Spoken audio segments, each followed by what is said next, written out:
Tuhan, kami bersyukur buat pagi hari ini, ya Bapa. Terima kasih Tuhan buat lawatan ini. Kami bersyukur kalau pada pagi hari ini Tuhan kami masih diberi kesempatan yang baik untuk bisa beribadat. Terima kasih Tuhan, kami percaya bahwa di dalam ibadah kami dapat menikmati hadirat Tuhan yang luar biasa. Kami bersyukur Tuhan bahwa kami memperoleh ketenangan di hadapan Tuhan. Tuhan, sebentar lagi kami akan merenungkan kebenaran firman-Mu. Berkati kami semua dengan kuasa Allah yang tidak terbatas.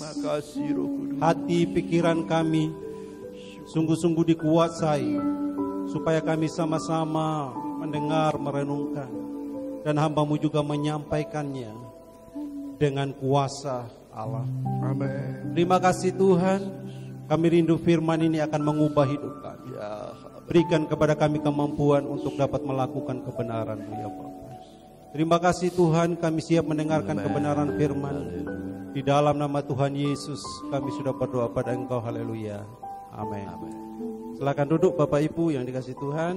Teman-teman altar silakan duduk.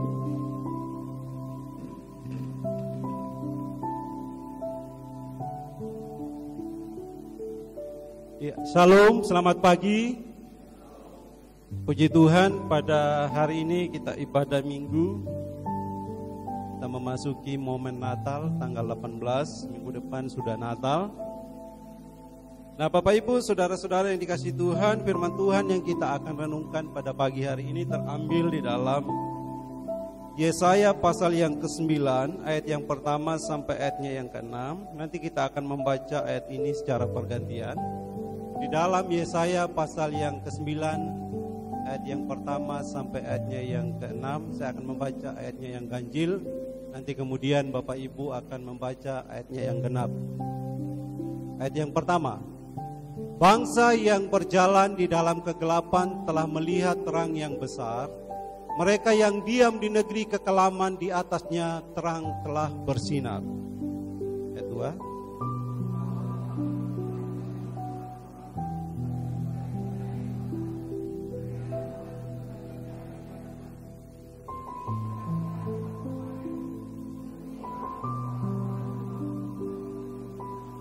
Ayat yang ketiga, sebab kuk yang menekannya dan gandar yang di atas bahunya, serta tongkat si penindas telah kau patahkan seperti pada hari kekalahan Midian.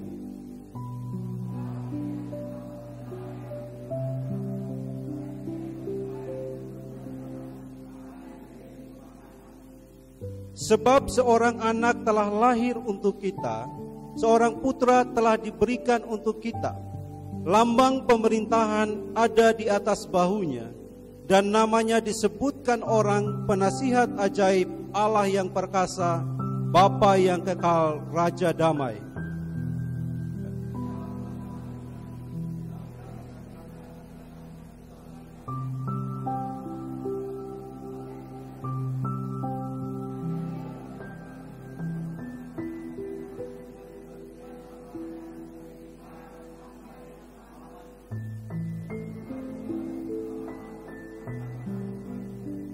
Amin.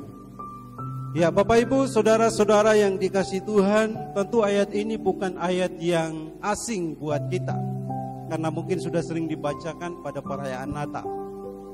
Firman Tuhan hari ini saya beri judul Yesus Sang Raja Damai. Amin. Yesus Sang Raja Damai. Ada 3 bagian yang mau saya jelaskan pada bagian ini. Mengapa Yesus disebut sebagai Raja Damai? Yang pertama dikatakan di ayat yang pertama dan ayat yang kedua sangat jelas di sana. Saya beri satu kesimpulan bahwa yang pertama adalah Yesus atau kelahirannya, lanjut slide berikut, bahwa kelahirannya membawa terang pengharapan. Dikatakan di sana di ayat yang pertama dan ayat yang kedua tadi, bangsa yang berjalan di dalam kegelapan telah melihat terang yang besar, mereka yang diam di negeri kekelaman, atasnya terang telah bersinar. Nah, Bapak Ibu, saudara-saudara yang terkasih di dalam nama Tuhan kita Yesus Kristus, kalau kita melihat sedikit latar belakang dari bagian ini, di sini Yesaya menuliskan atau melihat bahwa dunia itu sedang berjalan di dalam kekelaman. Di sana juga dikatakan bahwa mereka sedang berjalan menuju kepada kegelapan. Kita melihat di sana bahwa Yesaya sedang melihat situasi yang terjadi di bangsa Israel. Pada zaman Yesaya, bangsa Israel terbagi menjadi dua, yaitu kerajaan selatan dan kerajaan utara.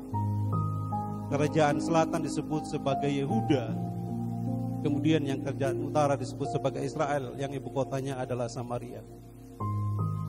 Di sana dia melihat sebuah kejatuhan yang luar biasa. Seorang pemimpin yang disebut sebagai Raja Ahaz pada kerajaan Yehuda, dia menolak Tuhan. Dia mempersembahkan anaknya untuk korban dewa Asyur. Seringkali Yesaya memperingatkan supaya dia bertobat kembali kepada Tuhan, tetapi dia lebih memilih untuk bersekutu kepada Asyur dan menyembah dewa Asyur. Sedangkan di sisi utara ada dua suku yang juga hancur moralnya, yaitu yang disebut dengan suku Naftali dan Zebulon. Kita baca ayat yang ke-23, pasal 8 ayat yang ke-23 sebelum ayat yang pertama ini dikatakan di sana. Yesaya pasal 8 ayat yang ke-23.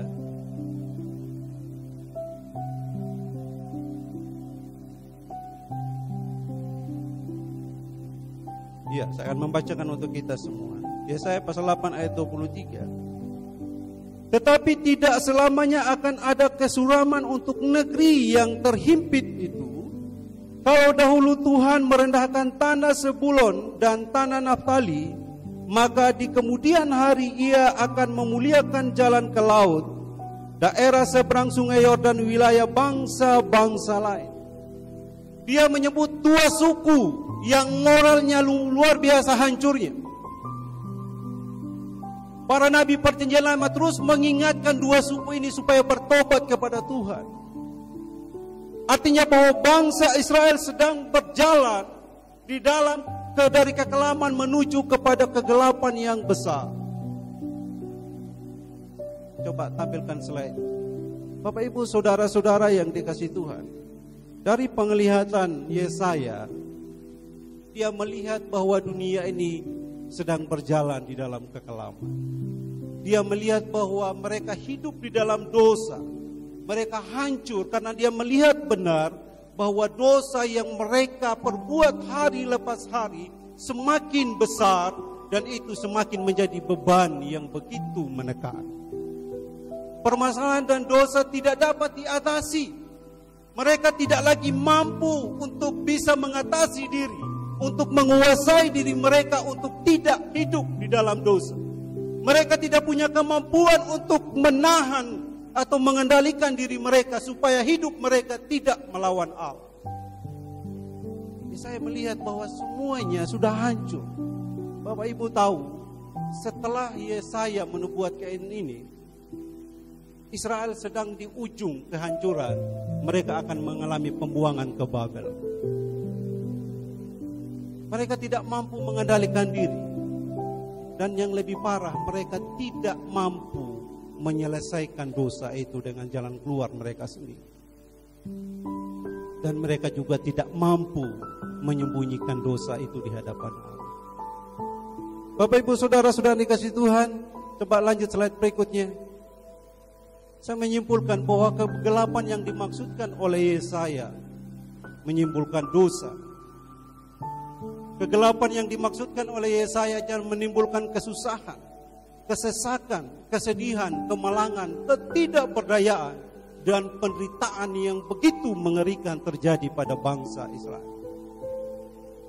Di tengah situasi yang gelap itu, di tengah situasi yang tidak pengharapan itu, di tengah keputusasaan yang tidak berpengharapan itu, Nabi Yesaya dengan yakin dan pasti menubuatkan Yesus Kristus sebagai cahaya pengharap.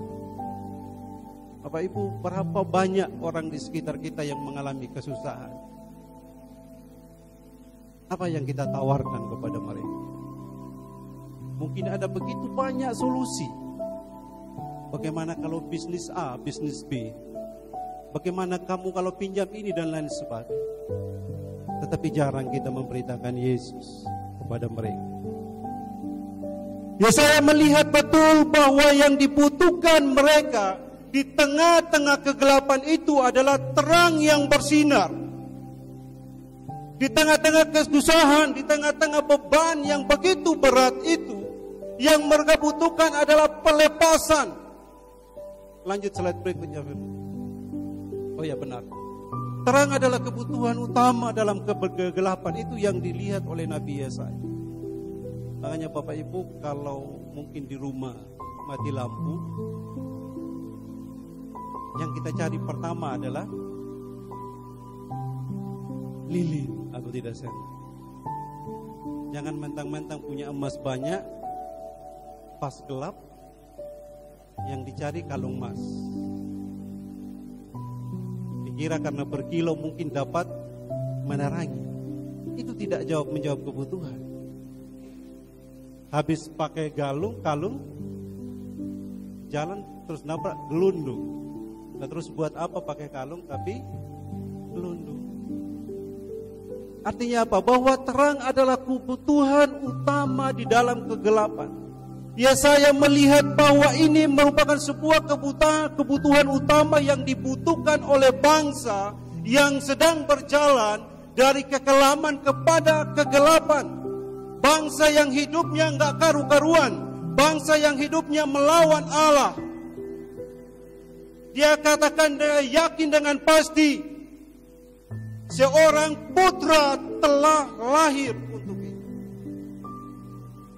Bapak Ibu saudara-saudara yang dikasih Tuhan, dikatakan tadi di ayat yang kelima, sebab seorang anak telah lahir untuk kita, seorang putra telah diberikan untuk kita.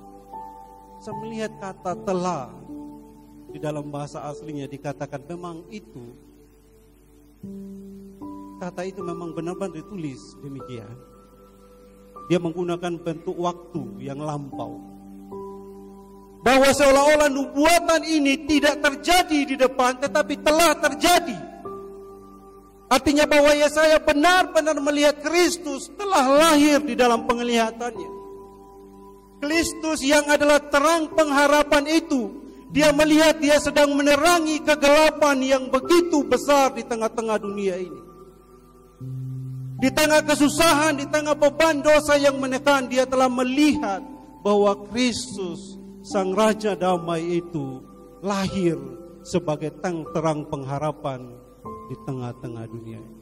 Bapak Ibu saudara-saudara yang dikasihi Tuhan, ketika terang besar telah bersinar di atas kegelapan dan kekelaman, itulah yang disebut dengan harapan. Berita kelahirannya membawa sorak-sorai dan sukacita yang besar pada waktu panen dan seperti membagi-bagikan jarahan. Itu kata firman Tuhan. Artinya apa? Ini berbicara tentang sukacita yang karena keberhasilan. Jadi seperti pada waktu panen berbicara bahwa orang menunggukan hasil, menunggu keberhasilan, panen yang dinanti-nantikan itu telah berhasil. Dan hari ini mereka panen dan ada sukacita yang luar biasa. Dan membagikan jarahan berbicara tentang sukacita kemenangan. Artinya apa Bapak Ibu saudara-saudara yang dikasihi Tuhan? Bahwa terang pengharapan dari kelahiran Kristus membuat sukacita yang besar. Sukacita yang diumpamakan seperti orang sedang memanen hasil panenannya. Dan seperti orang yang sudah mengalami kemenangan. Bapak Ibu saudara-saudara yang dikasihi Tuhan, lanjut slide berikutnya. Manusia butuh harapan untuk bisa bertahan hidup di tengah-tengah dunia yang berubah-ubah. Pemazmur katakan, mengapa engkau tertekan hai jiwaku?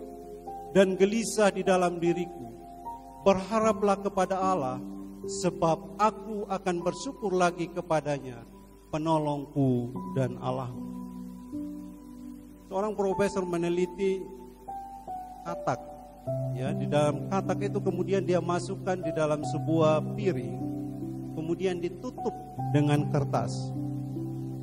Katak yang pertama ditutup rapat, dia tinggal di dalam kegelapan. Kemudian katak yang kedua dikasih cahaya sedikit. Kemudian setelah beberapa hari, sang profesor melihat katak yang pertama yang tidak ada cahaya sama sekali mati. Kemudian katak yang kedua yang ada sedikit celah cahayanya masih bertahan hidup. Bapak Ibu saudara-saudara yang dikasihi Tuhan, orang untuk dapat hidup, untuk dapat bertahan hidup di tengah-tengah dunia ini, hanya butuh satu, yaitu harapan. Mungkin kita atau dua orang yang hidup sama-sama di tengah-tengah dunia memiliki persoalan yang sama, masalah yang sama, penderitaan yang sama. Tetapi yang seorang bisa membunuh dirinya karena terlalu berat persoalannya, tetapi yang seorang bisa tetap bersyukur karena yang satu tidak memiliki pengharapan, yang satu ada pengharapan. Mungkin di dunia ini ada dua orang yang sama-sama punya penyakit kanker. Yang satu setiap hari mengeluh dan mempersalahkan yang lain.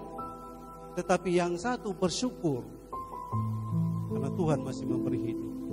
Kita melihat ada dua respon yang berbeda. Yang satu tidak berpengharapan, yang satu masih ada harapan. Bapak Ibu saudara-saudara yang dikasihi Tuhan, ya, saya melihat sebuah kehidupan yang sia-sia terjadi pada bangsa Israel. Dia memberitakan harapan.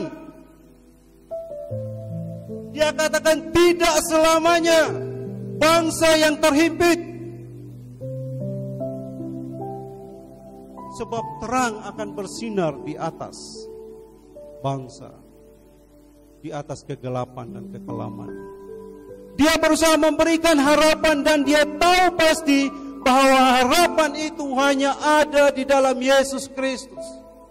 Yesus yang Raja Damai yang membawa terang pengharapan, dan terang pengharapan yang diberikan oleh Yesus Kristus di dalam kelahirannya membawa sukacita dan sorak-sorai yang besar. Bapak Ibu saudara-saudara yang dikasihi Tuhan, Yesus lahir sebagai terang pengharapan bagi manusia. Oleh karena itu, mungkin saat ini kita berada di dalam situasi yang berat. Mungkin kita berada di tengah penderitaan, kesusahan, seperti yang digambarkan oleh Nabi Yesaya. Bahkan ada dosa yang kita perbuat. Saya mau katakan bahwa kelahiran Yesus memberikan harapan hidup baru bagi saudara dan saya. Sambutlah kelahiran. Terimalah Yesus sebagai Tuhan dan Juru Selamat secara pribadi. Kita akan memiliki harapan hidup yang baru bersama dengan Tuhan.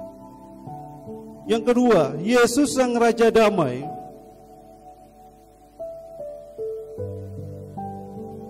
berbicara tentang kelahirannya untuk membebaskan kita. Dikatakan di ayat yang ketiga sampai ayat yang keempat. Ayat yang ketiga sampai ayat yang keempat, sebab kuk yang menekannya dan gandar yang di atas bahunya, serta tongkat si penindas telah kau patahkan seperti pada hari kekalahan Midian. Sebab setiap sepatu tentara yang berderap-derap dan setiap jubah yang berlumuran darah akan menjadi umpan api. Bapak Ibu saudara-saudara yang dikasihi Tuhan, tampilkan slide-nya. Keselamatan adalah pembebasan dari hukuman dosa. Dikatakan di sini bahwa kuk yang menekan dan tongkat si penindas telah dipatahkan. Artinya bahwa kelahiran Kristus, Yesus sang Raja Damai, di dalam penglihatan Nabi Yesaya, dia lahir sebagai pribadi yang dapat membebaskan umatnya. Bapak Ibu saudara-saudara, keselamatan adalah pembebasan dari hukuman dosa. serta pembebasan dari kuasa si jahat. Dari zaman ke zaman sebelum Yesus dilahirkan, setiap hari manusia terintimidasi dan bahkan sampai hari ini oleh kuasa-kuasa si jahat. Pikiran dan hati manusia terus tertawan oleh si jahat. Saya membacakan di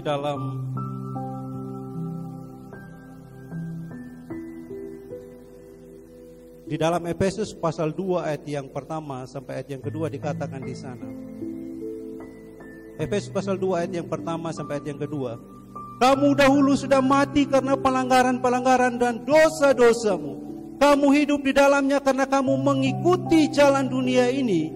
Karena kamu menaati penguasa kerajaan angkasa, yaitu roh yang sekarang sedang bekerja di antara orang-orang yang durhaka. Dikatakan di dalam Roma pasal 7 ayat yang ke-23 oleh Rasul Paulus, dikatakan di sana Roma pasal 7 ayat yang ke-23. Tetapi di dalam anggota-anggota tubuhku aku melihat hukum lain yang berjuang melawan hukum akal budiku dan membuat aku menjadi tawanan hukum dosa yang ada di dalam anggota-anggota tubuhku. Setiap mereka yang ingin hidup dekat dengan Tuhan sadar betul bahwa iblis itu sedang menawan hati dan pikiran mereka. Mereka merasakan kuasa-kuasa kegelapan yang sedang berusaha supaya mereka tetap berbuat sesuai keinginan dari si jahat, supaya mereka dapat memberontak dan melawan Allah.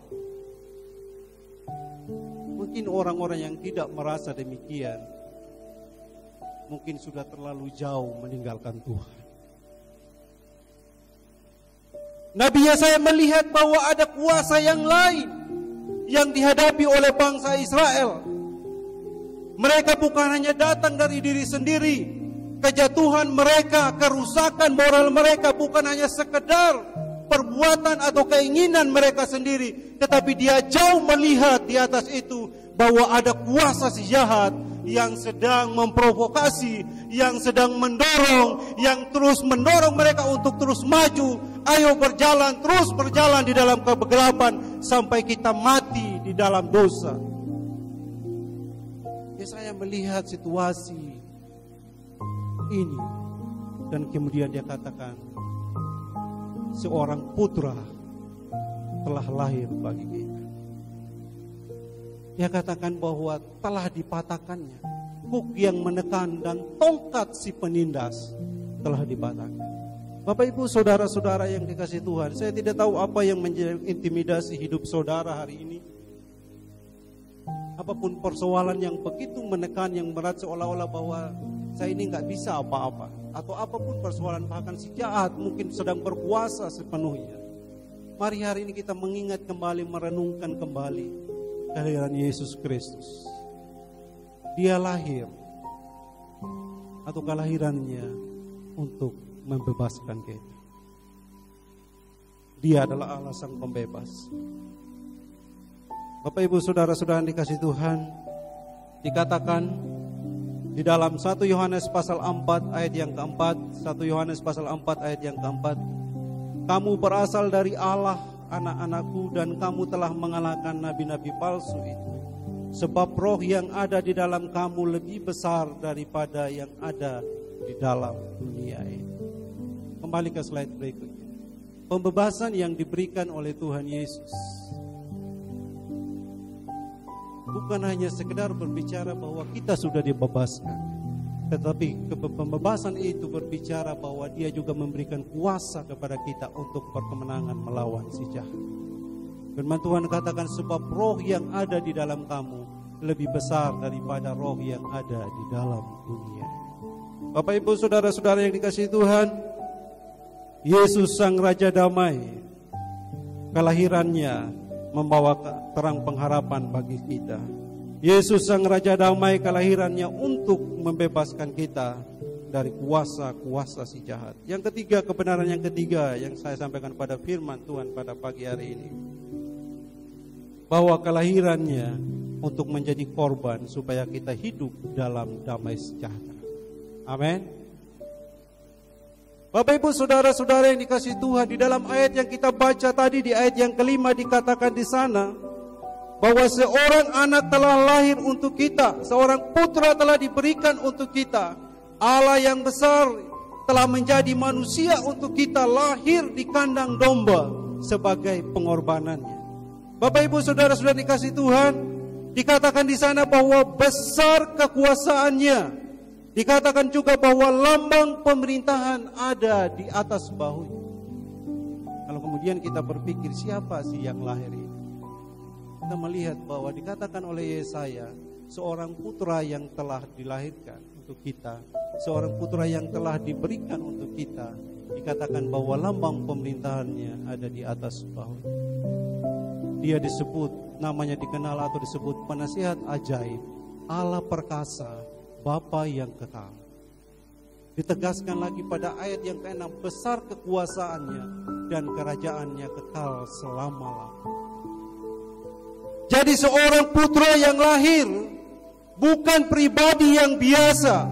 Dia adalah seorang atau pribadi yang luar biasa, yaitu Allah sendiri yang telah menjadi manusia.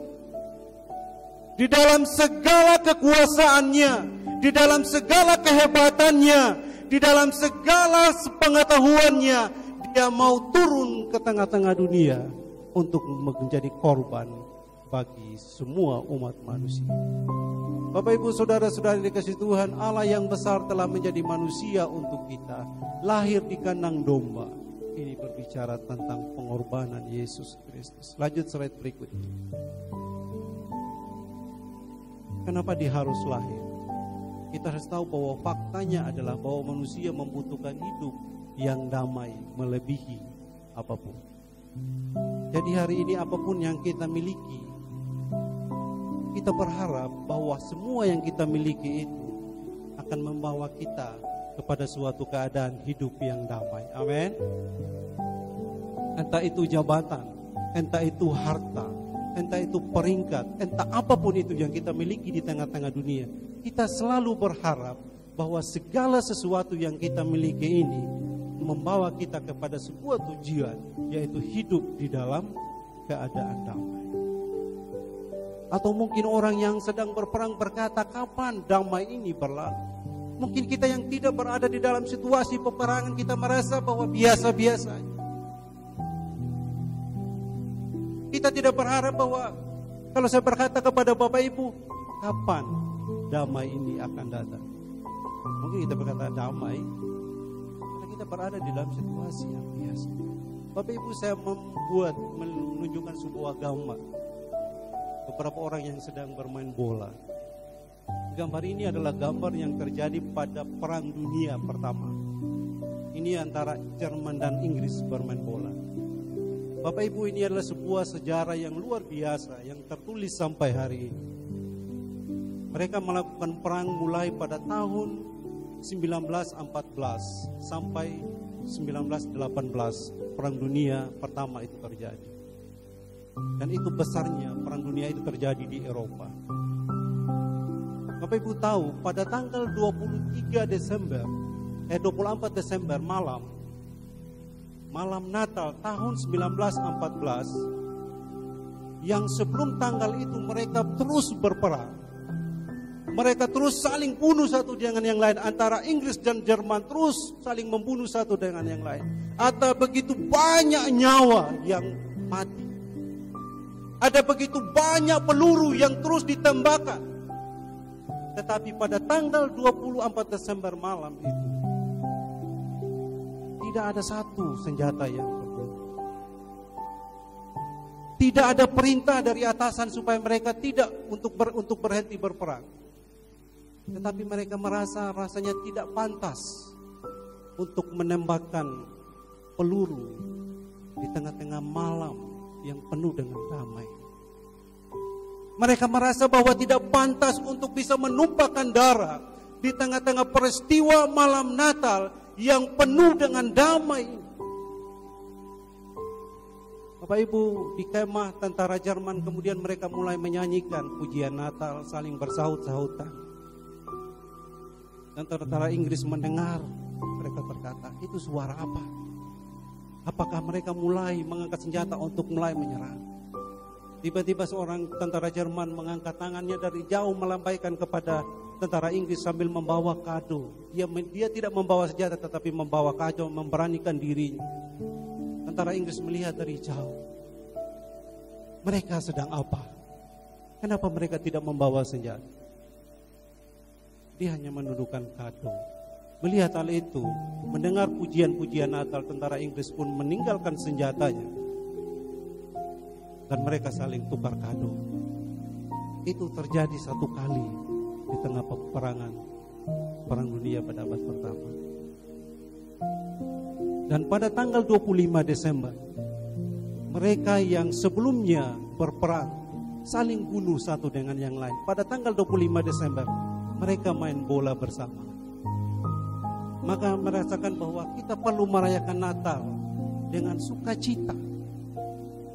Mereka membuat tim dan bermain bola bersama-sama. Mereka duduk bersama-sama, makan bersama-sama. Dan itu hanya terjadi pada tanggal 24 dan tanggal 25 Desember. Mereka merasa bahwa ini adalah kelahiran Sang Raja Damai. Bapak Ibu saudara-saudara yang dikasihi Tuhan, damai itu meliputi keadaan yang tenang. Damai itu meliputi suasana emosi yang baik. Damai itu meliputi hubungan yang indah, baik dengan Tuhan maupun sesama. Ada slogan mengatakan bahwa damai itu indah. Lanjut slide berikutnya. Natal kita sedang memperingati Sang Raja Damai datang untuk memberikan damai sejahtera kekal bagi kita. Sekalipun keadaan mungkin di dunia ini bisa berubah-ubah, namun damainya memelihara hati dan pikiran kita. Dikatakan di dalam firman Tuhan, di dalam Filipi pasal 4 ayat yang ke-7, dikatakan, damai sejahtera Allah yang melampaui segala akal akan memelihara hati dan pikiranmu dalam Kristus Yesus.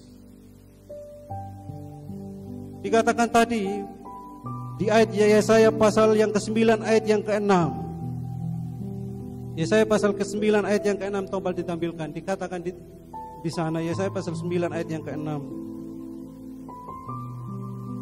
Besar kekuasaannya dan damai sejahtera tidak akan berkesudahan di atas tahta Daud dan di dalam kerajaannya, karena ia mendasarkan dan mengokohkannya dengan keadilan dan kebenaran dari sekarang sampai selama-lamanya. Kecemburuan Tuhan semesta alam akan melakukan hal ini. Bapak Ibu saudara-saudara yang dikasihi Tuhan, mungkin kita juga memiliki persoalan. Kita sedang hidup di tengah-tengah dunia mungkin yang sedang berada di dalam peperangan. Ada begitu banyak hal yang kita pikirkan, ada begitu banyak hal yang kita khawatirkan. Mungkin kita juga hidup di tengah-tengah keputusasaan. Ada begitu banyak hal yang seolah-olah kita berkata bahwa saya tidak bisa hidup lagi. Saya tidak bisa hidup dengan tenang. Atau mungkin kita sudah memiliki segala-galanya, tetapi keluarga kita bisa hancur, sekalipun harta kita sudah punya. Tapi hari ini kita mendengar sebuah berita Natal bahwa Sang Raja Damai telah lahir di tengah-tengah dunia ini. Biarlah Sang Damai itu memerintah hati dan pikiran kita, sehingga apapun yang terjadi di tengah-tengah dunia ini, entah persoalan yang berat, entah kekhawatiran yang seberat apapun, biarkanlah damai sejahtera Allah yang akan mengikat, yang akan menguasai dan yang akan melihara seluruh hati dan pikiran kita, supaya sekalipun dunia ini berjalan menuju kepada kegelapan, sekalipun dunia ini berjalan menuju kepada kekelaman, sekalipun ini mungkin dunia ini sedang kacau balau seperti berada di dalam peperangan, Natal kembali merefleksikan hidup kita untuk tetap berada di dalam damai sejahtera Allah. Sang Raja Damai telah lahir ke dunia ini untuk memberikan terang pengharapan bagi saya dan bagi saudara. Sekalipun di tengah persoalan, Yesus terus berbicara, berharaplah kepada Allah. Berharaplah kepada Allah. Ia akan memberikan pertolongan tepat pada waktunya. Sang Raja Damai telah lahir di tengah-tengah dunia ini. Apapun persoalan, apapun tekanan yang memberatkan hidup kita, Dia lahir untuk membebaskan kita dari segala beban, dari segala kutuk, dari segala tekanan-tekanan si jahat. Dan apapun persoalan kita, Sang Raja Damai telah lahir di tengah-tengah dunia ini untuk berkorban supaya kita mengalami damai sejahtera dari sekarang atau dari dahulu, sekarang, dan sampai selama-lamanya. Amin. Mari kita bangkit berdiri. Saya mengajak pemain musik dan singer untuk maju ke depan. Kita satu pujian, hatiku tenang. Oh, haleluya Yesus. Bapak Ibu, mari kita menyanyi pujian ini sambil tundukkan kepala.